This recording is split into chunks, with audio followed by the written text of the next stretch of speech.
Sportsbit is powered by BetOnline, driving the opening odds market since 2001. Visit sportsbookreview.com to learn more about BetOnline and its A+ rated platform in the link below.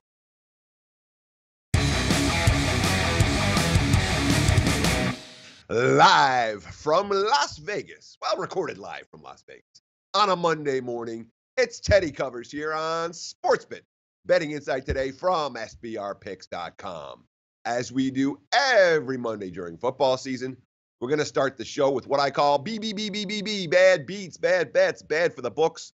Over the weekend, take a look back at what happened in the NFL over the course of the last 24 hours. Of course, some college bowls to talk about too, but let's start with the NFL on Sunday and the overview. The overview is that the chalk ruled. There are only 2 point spread dogs that covered in Week 15. Neither one of them won. The chalk won every single game in straight-up fashion. Not a good week for the underdog moneyline parlay bettors. The only 2 dogs to cover, the Giants and the Jets, 2 miserable teams from New York. There were 2 pick'em games that I didn't grade anyone as a favorite, KC against the Chargers, and, of course, the Rams against the Seahawks. And there were 2 legit pushes, Tennessee, San Fran, Dallas, Oakland. But you're talking about chalk, Detroit, Carolina, Minnesota, Buffalo, Jacksonville, Washington, Baltimore, New England, all cover as chalk. Yeah, we'll get to the Patriots in a minute. Let's call it 8-2 to the chalk, 6-7-1 to the under. Bills, Dolphins, total pushed. Take a look at the pros versus Joes. Of course, we do this every Friday. Look at the difference between these two. The first half of the season, the pros were killing it. The Joes were getting crushed every week. Now look, here we are, it's December. The pros now 4-15. They're on, what, a 20% run over the last 4 weeks. Losers with the Bears, wrong. I'm not going to say the Bears were a wrong side. The Browns were a wrong side. The Seahawks were a wrong side. The Cowboys certainly weren't a right side. And, of course, the Joes, hey, what have they been doing? They cashed in with the Lions. They cashed in with the Ravens. On the other side of the Bears and Browns, the pros run. They cashed in right side with the Vikings. We'll see what happens with the Falcons tonight. But look at the Joes, 21-7, 75% over the last 8 weeks. You look at the season-long numbers, you're not going to see anything. This has been ride the hot hand all year long. All right, we got to get to the bad beat. It's a game everyone's talking about on Monday, and this game made me freaking crazy. I wasn't even ready to talk about it. I'm glad. We used to record overnight. I wasn't ready to talk about this game overnight because Patriots-Steelers, all right, besides the side and besides the total that were affected by the touchdown coming back, futures tickets, big time. Patriots under 12.5 wins. Well, that was a lock. Oh, it's not a lock. That's about to cash now. It's not going to real dicey. Steelers over under. Anything when it comes to who's going to win the AFC. Patriots don't have home field. It's a real different story if the Super Bowl goes through Pittsburgh. So all the futures tickets get affected, and the side and the total. You can look at the picture right here. All right. The very controversial touchdown/non-touchdown in that ball game. Here's the tweet from Mike Pereira. People are saying a runner breaking the plane causes the ball to become dead, which is true.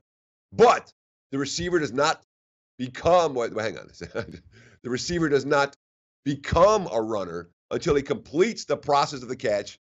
Totally different. Oh, of course it is totally different. Obviously. Dean Blandino.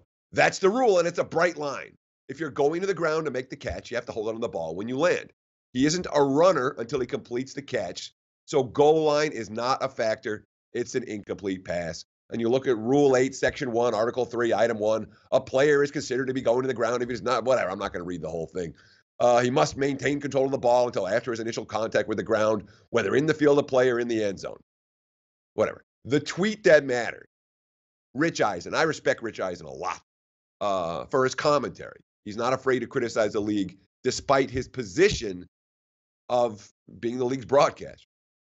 When a rule leaves fans confused because merely breaking the plane is fine for a runner holding onto the ball and or dissatisfied and delusioned, it's time to change the rule. The ball moved after he broke the plane, and he wouldn't have lunged had points not been at stake.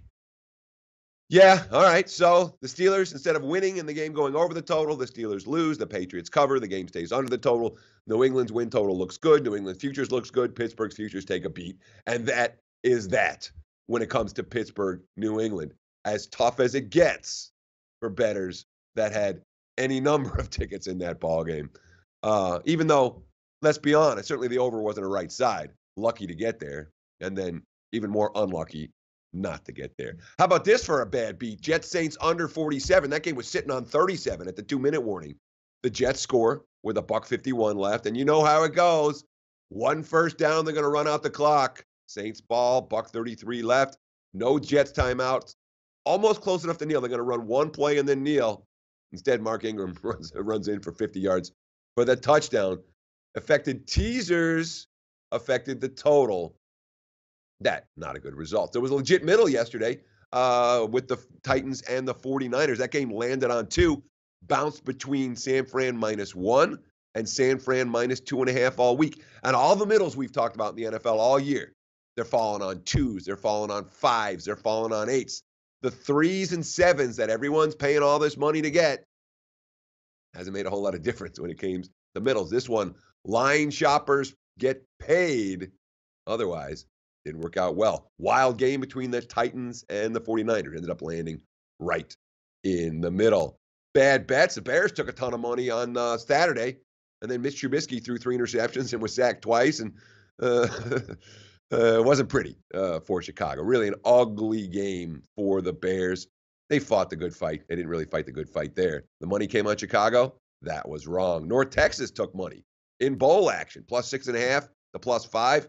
Troy ran him off the field, got off to the big lead early, and blew him out late, 50-30. Mean Green go down. That was a bad bet. The Georgia State Western Kentucky over. Bet from 50.5 up to 54.5. Well, that landed 44. That a bad bet as well. When it comes to bad for books, well, it starts out with the Minnesota Vikings. That was certainly a disaster. Well, not a disaster, but not a good result for the house on Sunday. Vikings bet up all the way to -13 against the Bengals. They won that game 34-7. Word got out before the game that Marvin Lewis wouldn't return for next season, but frankly, if you watch the game, it looked like he might have checked out well before the opening kick. Here, look at the tweet. Overheard in the NBC viewing room after the Cincy pick 6 versus the Vikings. It's going to be 100-0. How about this one from NFL Research? The Bengals, this potent offense with Andy Dalton behind center, failed to convert a first down in the first quarter. Their 3rd straight game with 0 first downs in a single quarter.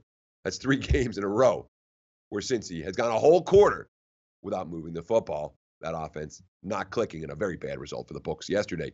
The Rams took money, late money against the Seahawks. I graded as a pick 'em. You could have found LA -1 by kickoff. That certainly wasn't a good result for the books. Todd Gurley had more rushing yards than Seattle had total offense. $152 versus $149. Russell Wilson sacked 7 times. How about the tweet from Vincent Burrell? It's the 3rd quarter. The Seahawks have given up more sacks than they have gained first downs. That was an absolute beatdown in Seattle.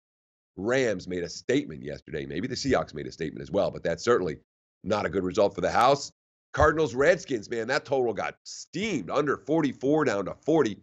Fell 35. The Arizona offensive line all crippled out. The 3 starters missing for Arizona on the offensive line. And they still managed to get off 80 snaps in the game, but only 286 yards on those 80 snaps. 46 dropbacks by Blaine Gabbert. 445 total yards under cashes there, despite the relatively fast tempo.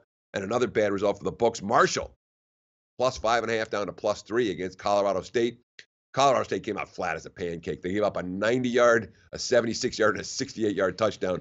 Fell behind 31-14. They rallied to make it close, but it was a little bit too late. Thundering Herd get the win. They get the money. That was not a good result for the house. When we come back, it's big game breakdown, Monday Night Football. Plus, you know what we're doing. Every single bowl game from a point spread perspective. We've got 3 more on Monday's show right here on Sportsbit. Betting Insight today from SBRpicks.com. Hello, SBR YouTube followers. I am JoJo, and before you go, I want to let you know about our new college football contest. As we all know, bowl season is right around the corner. And to add to that excitement, we are announcing our 15K College Bowl Handicapping Showdown. We are going to be awarding amazing prizes, and members from all over the world can join in on the fun. Join our forum, follow us on social media, and remember to share and like this video. I've been your host Jojo, and until next time, thanks for watching.